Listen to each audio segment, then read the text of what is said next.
like your ears. Mine? Mm-hmm.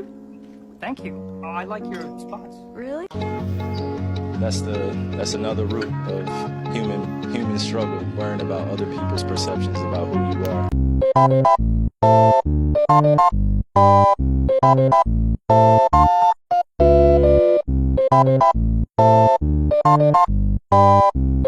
Best quick crochet projects. Mini whales, fluffy octopuses, scrunchies.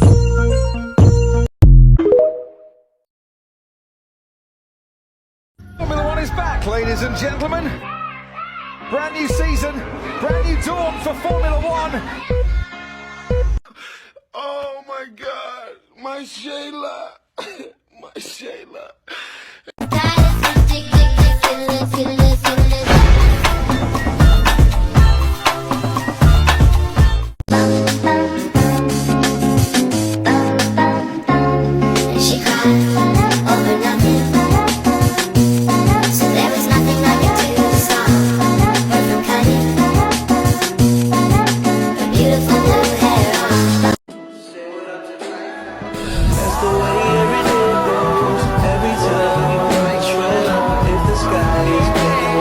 Okay, let's see here. Love it, love it, love it, love it, love it, love it, love it, love it.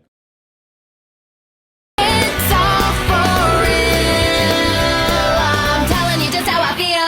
So Wake up the members of my nation. It's your time to be. There's no chance in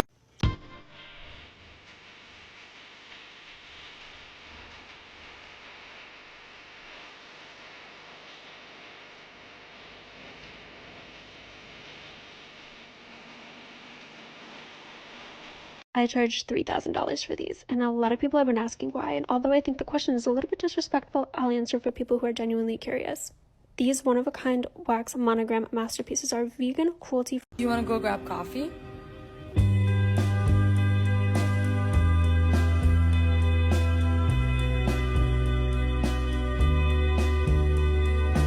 I am absolutely shocked at how much stuff you get for the price. This book has codes that you can scan and watch tutorials. It comes with a tote bag. It's got 9 rubber handle crochet hooks, 12 metal handle crochet hooks. It's got scissors, row counters, thimble, an organizer, needle protectors. Like the list goes on and on. This is such a good deal. It will sell out. I'm going to link it below, so grab it while you still can.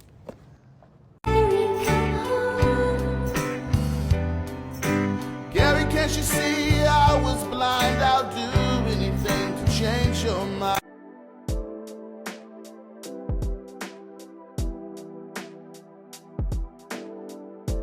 No, because this right here, this, 10 out of 10. 10 out of 10. I'm obsessed.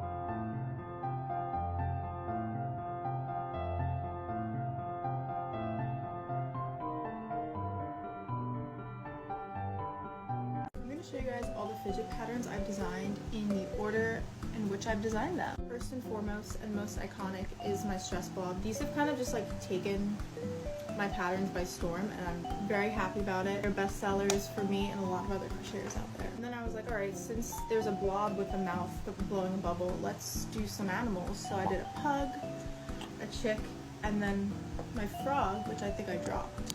I did drop it. Here it is. Very, very cute. And then it's like, what other holes can things blow bubbles out of? So I was like, chicken laying an egg, obviously. And on that same note, we have the bubble buddies, that's what I call them.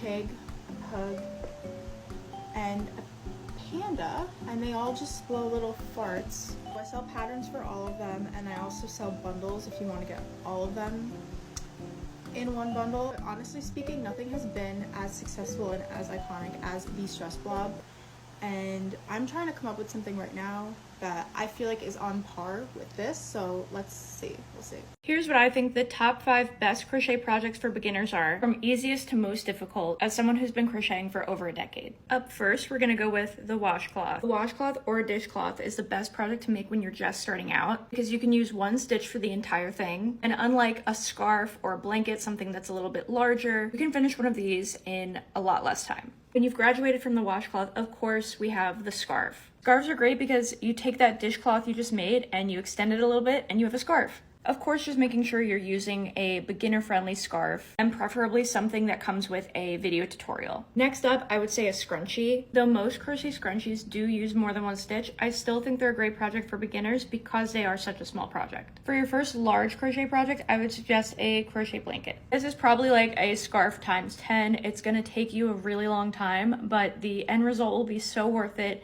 and you can only use one stitch for the whole thing. In my opinion, the most difficult out of the 5 is a crochet beanie. While a beanie is kind of a classic crochet project for beginners, I do think it's a little bit tricky because you have to get the sizing right. Well, it's certainly doable. There are a couple of stitches usually involved, and just perfecting that sizing, I think, is something that you want to have a couple projects under your belt before you take this on. What do you think? Do you agree? Or am I forgetting any other projects? Let me know what you think.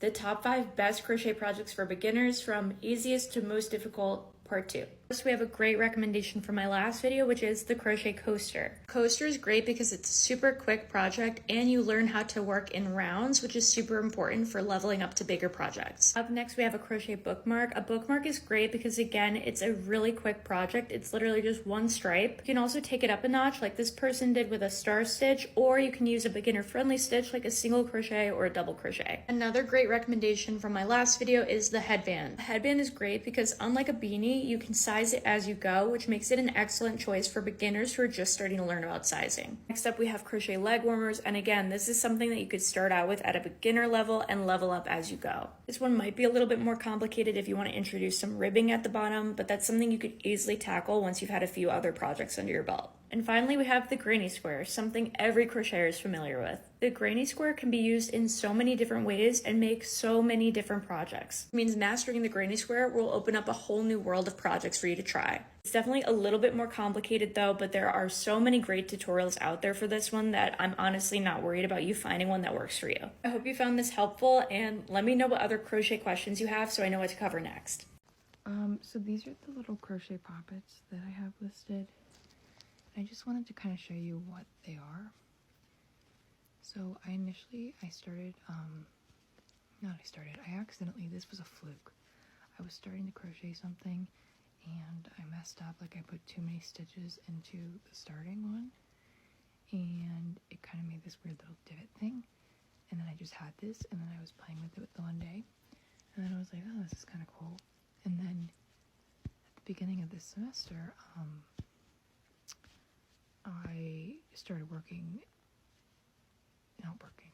one of my classes. I was observing in a first grade classroom, and I noticed that fidgeting is a big issue with kids these days. Like they need to do something to fidget,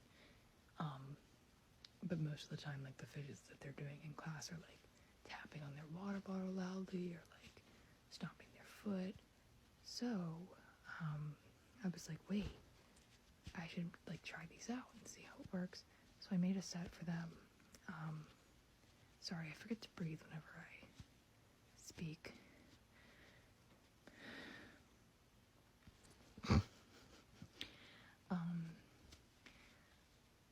So anyways, I gave them to the kids and they were a huge hit, and then I made like 50 more for no reason, and then I started handing them out to the college people, and then they were a huge hit at my college. I probably distributed like 300 of these things just for funsies, but now I'm marketing them.